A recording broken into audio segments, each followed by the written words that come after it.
Hello, everybody. I hope the critical thinking ads activity went over well.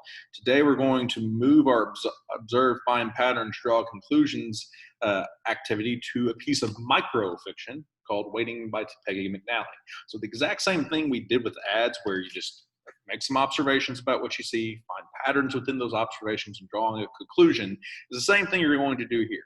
And just like yesterday, when I asked you to create a thesis statement for the ad, I'm asking you to create a thesis statement for Waiting by Peggy McNally. So that's what we're going to do today.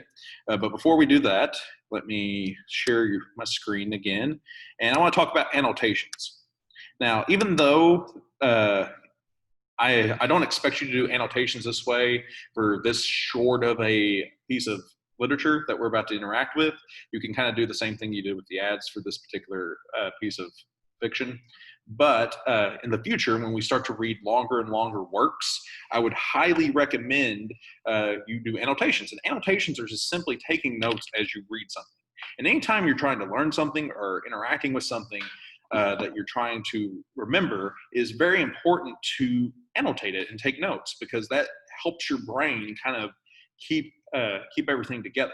In fact, this is a book I had to read for my master's here recently. If you notice, throughout it, I have things written and things highlighted of things I wanted to talk about and things I wanted to take note of. I took annotations as I read that particular piece because I wanted to learn about it. And so anytime I ask you to read something in class, I would like you to annotate. And here's pretty much how you do it. It's pretty easy. At the end of each page, all you have to do, in fact, you don't even have to do it at the end of each page. You can do it at the end of each paragraph. In fact, ideally, you want to do it whenever one of these things naturally come up while you're reading. So while you read, you just make a prediction of what's going to happen next, ask a question about something that you're not 100% clear about, clarify a misunderstanding. So if you had a question and all of a sudden it's no longer a question, you say, oh, that's the answer to that question I was looking for earlier. Just make a comment, kind of just like a running commentary about what you think about what's going on. And if you make a connection, you're like, oh, this is similar to this other thing that I've read, or this other thing that I've watched, or this other thing that I know about. Take note of it, because we do this all the time. Like, good readers do this all the time naturally. And this is just taking that process, that invisible process that we do inside our heads, and making it more visible. And we're also taking those ephemeral thoughts as you're reading, like a thought, like if you don't put it down and store it, if you don't write it down, it's just going to float off and you might forget it. You might remember it, but you probably will forget it. But if you write it down, you store it, you can revisit it.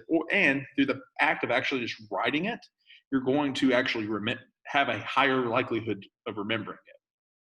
Now, once again, this is for something else, not necessarily something longer if we were to read it. I also provide a list of STEM starters chart on the back to help you with any of these 5 things. When we read, we're trying to build meaning. We're trying to gain understanding. And by doing this, you're making the invisible process of building meaning more visible. And right here is just a bunch of different ways that you could possibly start either a prediction, a question, a clarifying misunderstanding, making a comment, or making a connection. All right. So this seemed like a good time, since we're starting to do some reading, and all observations are essentially you taking it. All annotations are essentially you just making observations. Figured it would be a good time to introduce you to this very vital thing towards what I do in class. So this is Waiting by Peggy McNally. I'll read it to you twice because that way you can get a sense of it. While we read, just make observations. I even uploaded. This will be uploaded on Classroom, so you can even go back and look at it. In order to analyze something, you have to interact with it multiple times, and so just make as many observations as you can, find patterns within those observations, and draw a conclusion to the bigger idea that this story is trying to tell us. What is Peggy McNally trying to get through to us? And then you can do the thesis statement. Once again, similar to yesterday, all you need to do is just submit a thesis statement of the what. The what is our topic. Our topic would be Waiting by Peggy McNally. The analysis verb, which is one of these verbs that kind of show that you're thinking. And then the idea or the concept that the story is trying to talk about. All right? So I'm going to read it twice. That way you can at least hear it, and then you'll have then just then draw your conclusions. All right, Waiting by Peggy McNally. Oh, I gotta get ready. 5 days a week, the lowest paid substitute teacher in the district drives her father's used Mercury to Howe and 79th, where she eases it, mud flaps and all, down the ramp into the garage of Patrick Henry Junior High, a school where she'll teach back-to-back classes without so much of taking a coffee break, all of this depressing her until she remembers her date last night and hopes it might lead to bigger things, maybe love. So she quickens her pace towards the main office to pick up her class list with the names of students she'll never know, as well as she has come to know the specials in the cafeteria, where she hopes the coffee will be perking and someone will have brought in those donuts she has come to love so much. She loves more than the idea of teaching seventh graders the meaning of a poem, because after all, she's a sub who'll finish her day, head south to her father's house, and at dinner he'll ask her how her job is going, and she'll say okay, and he'll remind her that it might lead to a full-time position with benefits, but she knows what teaching in that school is like. And her date from last night calls to ask if she is busy, and she says yes because she promises her father that she'd wash his car, and promises to her father are sacred since her mother died. Besides, it's the least she can do now that he lets her drive his car 5 days a week towards the big lake to the northeast corner of Howe 79th, and you know the rest. Whew. Now, I know that might have not been the easiest way to understand what I was saying. I read it that way for one specific purpose. And I'm going to pause for a second for you to hopefully kind of figure out what that particular reason was. If you just kind of looked at what my cursor did, the reason why I read it like fast like that and tried to do it in one breath, even though I unsuccessfully did it, is because there's only one period in this entire piece of microfiction. Now, writing is about choices. Peggy McNally decided to write it in this fashion because of a choice. She was trying to appeal to a specific tone that helps you understand this nondescript, this non-named character's life. I'll read it one more time. This time I'll actually slow down, take my time, and actually read it to where it's a little bit easier to understand. Okay? Waiting by Peggy McNally.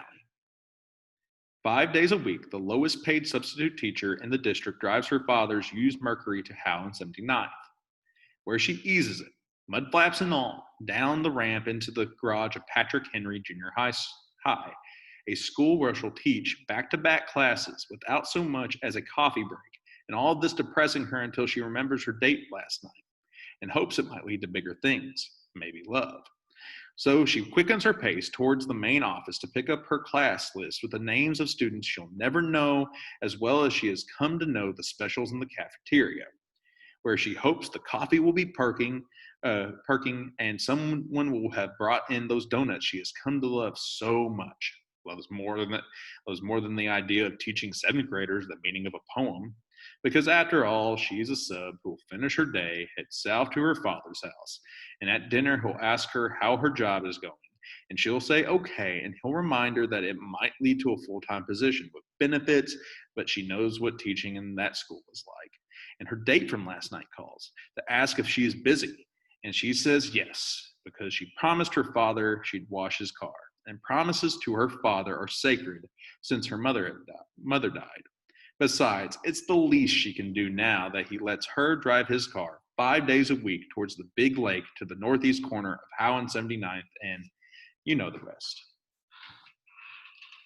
There we go. That is Waiting by Peggy McNally. Reread it a couple more times. Get as many observations as you can. Find patterns with those observations and draw conclusions. I know it seems a little weird doing this because I'm going to break it to you. The human brain does this naturally. This is something that we all naturally know how to do. The brain loves to do it. As soon as the brain recognizes a pattern, it will draw a conclusion. It's what we do.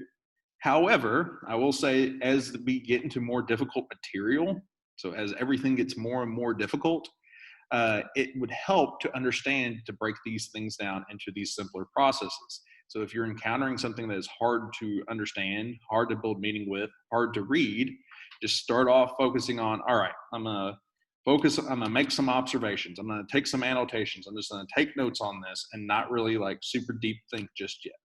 Then after you do that, you look back over your notes and be like, all right, what are some like common things that I've noticed within these notes? What are some things that keep popping up over and over and over again? And then once you do that, then you can start drawing conclusions, being like, okay, all those things are together because of this reason. That is the reason why I'm trying to get you into the habit of doing this.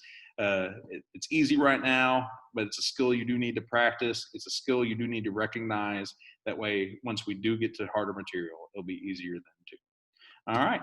I look forward to reading your thesis statements, and I will see you tomorrow. Actually, let me finish stop sharing. There we go. And now I will see you tomorrow.